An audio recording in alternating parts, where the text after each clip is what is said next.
전문가 모셔서 태풍 움직임과 대처법 알아보겠습니다. 네, K웨더 반기성 예보센터장 나오셨습니다. 네, 안녕하십니까? 네, 안녕하세요. 네, 먼저 태풍의 지금 이동 경로와 강도 먼저 설명해 주시죠. 현재 태풍은 제주도 남서쪽 220km 해상에서 시속 17km의 속도로 현재 북상 중에 있습니다. 중심 최대 풍속 현재 41m, 초속입니다. 41m고요. 이제 이 태풍은 오늘 계속 북진에 올라옵니다. 그래서 이제 서해상을 통과해서 내일 새벽에 일단 황해도 쪽, 해주 쪽으로 상륙하는 것으로 그렇게 예상을 하고 있습니다. 네. 그 우리나라 통계를 보더라도 이번 태풍이 좀 강력한 태풍이라고 하는데 어떤 영향을 받았기 때문에 이렇게 커진 겁니까? 일단 이 태풍이 상당히 좀 비정상적인 태풍이죠. 네. 정상적으로 열대 해상에서 발생해서 올라온 태풍이 아닙니다. 통상 북위 한 10도에서 15도 정도 발생해서 올라오는 태풍들이 우리나라에 영향을 주는데 이 태풍은 이번엔 타이완 인근 해상이었습니다. 그러니까 23.5도 북에 굉장히 북쪽에서 만들어졌죠. 그러면서 짧은 시간에 급속히 강력해진 태풍입니다.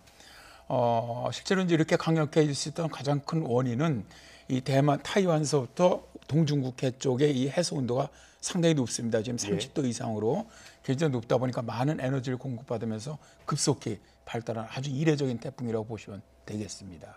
네, 예상 진로를 보면 서해상으로 북상을 해서 호남 지역이나 제주도, 수도권에 많은 피해를 줄 것으로 예상되는데요. 역대 태풍 중에 비슷한 경로가 있었습니까? 지금까지 이제 서해상으로 비슷하게 올라갔던 태풍들은 이제 가장 오래된 게 2000년에 뿌라피룬이 있었고요. 그다음에 이제 2012년에 볼라벤, 그다음에 작년에 링링이 비슷한 경로를 가지고 올라갔습니다. 사실 어제만 해도 기상청 예보로 본다면 볼라벤 경로하고 가장 가깝게 올라갔었습니다. 그러니까 대개 제주 서쪽 한 150km, 그다음에 목포 서쪽 한 130, 40km. 그러니까 어제 예보로는 볼라벤 쪽이 더 가까웠는데 오늘 예보는 기상청이 좀 더 서쪽, 우리나라에서 멀리 예보를 바꿨습니다. 그래서 오늘 예보로 본다면 오늘은 볼라벤보다는 오히려 링링, 작년에 올라갔던 링링과 굉장히 비슷한 경로를 갖다가 올라가는 것으로 볼 수가 있는데요. 이제 문제는 경로는 비슷한데 일단 두 태풍들이 실제 제주도 인근 해상, 그러니까 그 이전에 강력했던 건 상관없습니다. 우리나라 태풍이 제주도까지 올라왔을 때 제주도에서 얼마냐, 이때 최대 풍속이 얼마냐가 굉장히 중요한데 제주도에 올라왔을 때 두 태풍들이 다 40m 정도였었습니다. 그리고 이제 목포 인근 해상을 올라올 때 한 38m 정도 수속이었었는데 이번 바비 같은 경우는 제주도 인근을 지날 때 45m 정도, 그다음에 목포 인근을 통과할 때도 한 42, 3m 정도로 보고 있거든요. 그렇다 보니까 실제로 볼라벨이라든가 링링보다는 거의 한 5나트 이상, 5m 이상 평균 풍속이죠. 강한 그런 풍속이니까 굉장히 강하다고 볼 수가 있고요. 일단 볼라벤 같은 경우는 재산 피해가 한 6,500억 원 정도 발생을 했었거든요. 서해안 쪽으로 굉장히 많은 비와 함께 바람이 강하게 내렸었죠. 바람이 강하게 불었죠. 그 말씀을 해주셨는데 매미가 지금 저희가 역대 이제 기록을 보면 가장 강력했던 태풍으로 기록이 되어 있지 않습니까? 그 매미랑 비교하면 어떻습니까? 우리나라 역사상 피해가 가장 컸던 것은 루사죠. 2002년에 태풍 루사로 이때 이제 재산 피해가 5조 2천억 원 정도였고요. 2003년에 올라왔던 매미가 이제 순간 최대 풍속입니다. 이게 60m로 바람은 가장 강하게 불었던 태풍입니다. 이것도 우리나라 역대 피해 2위입니다. 재산 피해가 4조 5천억 원 정도, 인명 피해도 굉장히 많이 났었죠. 130명이 넘었는데. 근데 이 두 태풍도 제주 인근 해상을 지나올 때 40m 정도 됐었습니다. 그리고 남해안 상륙할 때 평균 풍속이 38m급 정도였거든요. 그러니까 오히려 우리나라 가장 많은 피해를 줬던 루사라든가 매미보다는 오히려 지금 바비가 중심 풍속은 더 큽니다. 더 강합니다. 한 5m 정도 더 강한데 다만 매미나 루사 같은 경우는 육지, 남해안으로 상륙을 했기 때문에 피해가, 경제적인 피해나 인명 피해가 굉장히 커졌던 거죠. 우리나라는 이제 육지로 상륙을 하게 되면 아무래도 사람들이 많은 이런 지역을 통과해 나가기 때문에 인명 피해라든가 재산 피해가 급속히 올라갑니다. 그러나 이번처럼 이제 서해상으로 올라가게 되면은 일단 인명 피해 같은 거나 재산 피해는 상대적으로 강하더라도 좀 줄어드는 경향은 있죠. 이게 아까 저희 기사에서도 전해드렸는데 지금 내륙을 관통하는 것도 위험할 수 있지만 지금 오른쪽에 있는 부분이 저희가 위험하다고 하지 않습니까? 근데 지금 저희가 정확히 서해안 쪽이 태풍의 오른쪽과 겹치는 것 같은데 그 부분은 어떻게 보십니까? 그렇습니다. 이제 태풍이 올라가면 그 오른쪽, 그러니까 서해상으로 올라가면 이제 우리나라 한반도가 오른쪽에 위치하게 되니까 위험 반원에 속합니다. 예. 그러니까 물론 강한 건 맞습니다. 강한데 아까 제가 조금 전에 말씀드린 건 피해죠. 피해는 일단 남해안으로 상기해서 육지로 상륙을 해버리면은 태풍이 갖고 올라온 모든 수증기가 다 육지에 뿌리기 때문에 굉장히 그 지형적인 영향과 맞물려서 비를 많이 내리고 예. 또 사람들이 많이 살고 있는 도심을 통과하기 때문에 피해가 급속히 증가를 합니다. 그러니까 예. 인명 피해나 재산 피해가 많고요. 예. 서해상으로 올라가면 왜 우리가 비태풍이 아니고 바람 태풍이라고 자꾸 얘기를 하느냐면은 일단 서해상으로 올라가면 많은 비구름되는 해상 쪽이 많습니다. 일단 네. 중심적이 많으니까. 그런데 그 대신 아까 말씀드린 것처럼 우측 반원이 바람이 좌측에 비해서 한 30%가 강하거든요. 예. 그러다 보니까 실제로 바람은 굉장히 강해지고요. 그러다 보니까 바람 피해가 훨씬 더 큰 그런 특징을 가지고 있는 것이죠. 네, 방금 전에 이번 태풍의 초속 45m라고 말씀하시지 않으셨습니까? 그럼 어느 정도 세기인지 좀 비유를 해주시자면요. 우리나라 태풍이 이제 5단계로 구분이 되는데 4번째 단계입니다. 매우 강한 단계죠.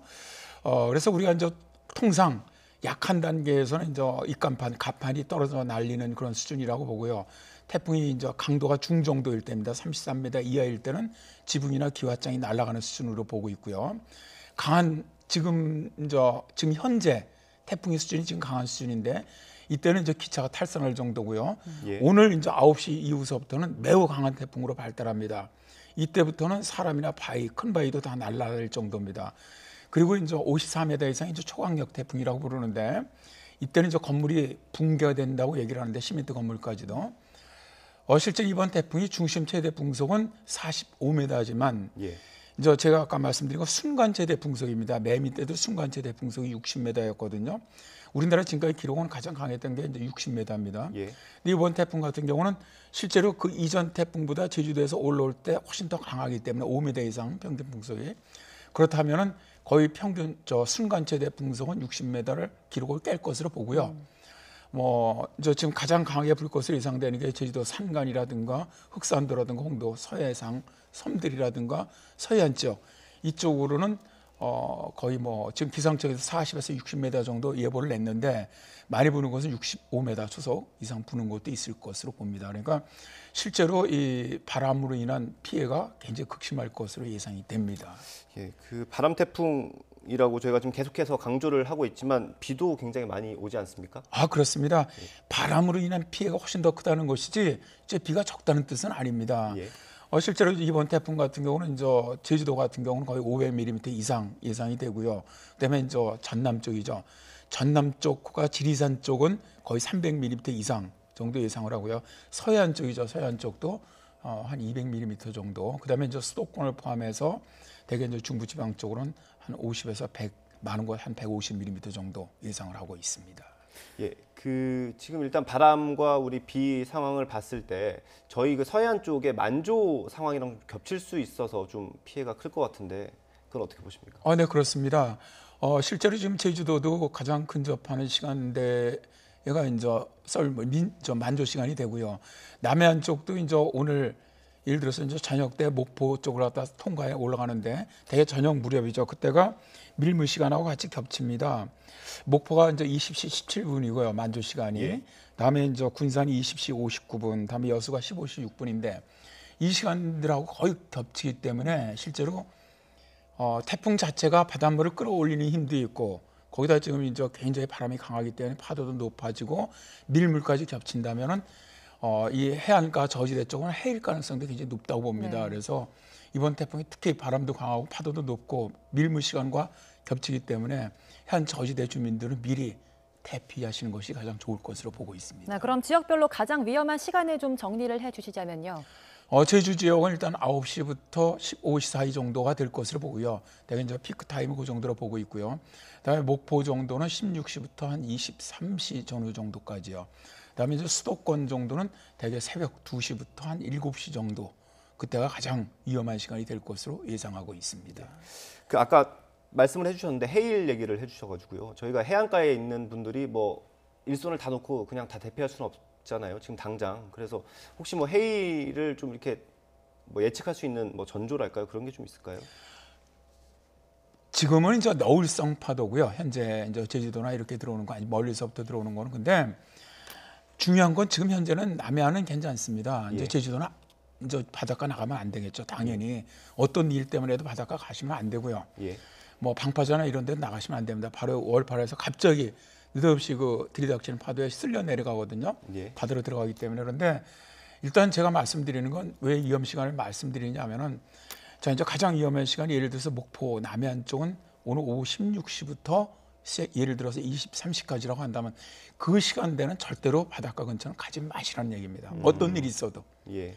그러니까 저희들이 최근에 이 태풍이나 집중호우 때 가장 피해가 많이 나는 것이 인명 피해가 실제로 바람이 부는데 집이 날아갈 것 같으니까 구치러 나갔다가 혹은 뭐 그렇죠. 비가 많이 오니까 물고 혹시 보러 그때 다 사고가 나는 거거든요. 예. 그러니까 태풍이 가장 가까이 오는 이 피크 타임 때는 절대로 집 밖으로 나가시면 안 됩니다. 안전한 곳.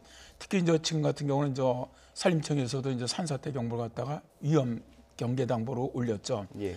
그러니까 이런 단계에서는 굉장히 이 바람이 강하면 산사태 일어날 확률도 굉장히 높아집니다. 그래서 이 산사태 위험 지역이라든가 축대 옹벽 같은 거 무너질 위험 지역에 사시는 분들은 해안 저지대 분들과 마찬가지로 미리 선제적으로 대피를 하시고요.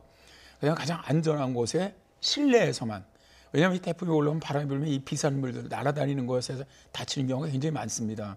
절대로 외출하지 않는 것이 가장 좋습니다. 그래서 내일도 수도권 같은 경우는 이제 아침에 출근 시간하고 이제 가장 피크 시간이 겹칠 경우가 있습니다. 예. 지금 이제 기상청이 쭉 서해상을 따라 올라가다 해주 쪽으로 상륙한다고 예측을 하고 있습니다. 만약 이 진로대로 그대로 올라온다면 수도권 같은 데는 이렇게 해서 올라가는 것이 아니고 꺾어서 들어오는 거기 때문에 소위 말해서 위험받을 시간이 굉장히 많다는 겁니다. 근접해 있는 시간이. 예. 그게 이제 수도권 같은 경우는 내일 출근 시간하고 겹칠 가능성이 높기 때문에 가급적이면 자가 차량보다는 대중교통을 이용하시는 것이 좋겠고요. 예. 또 뭐 물론 저희대책본부에서 알아서 하시겠지만 내일 아침 출근 시간도 좀 조정한다든가 이런 것도 필요하다고 봅니다. 네, 또 태풍이 뭐 강타할 때 창문이 깨지기도 하지 않습니까? 대비하는 방법이 있다면 어떤 게 있을까요?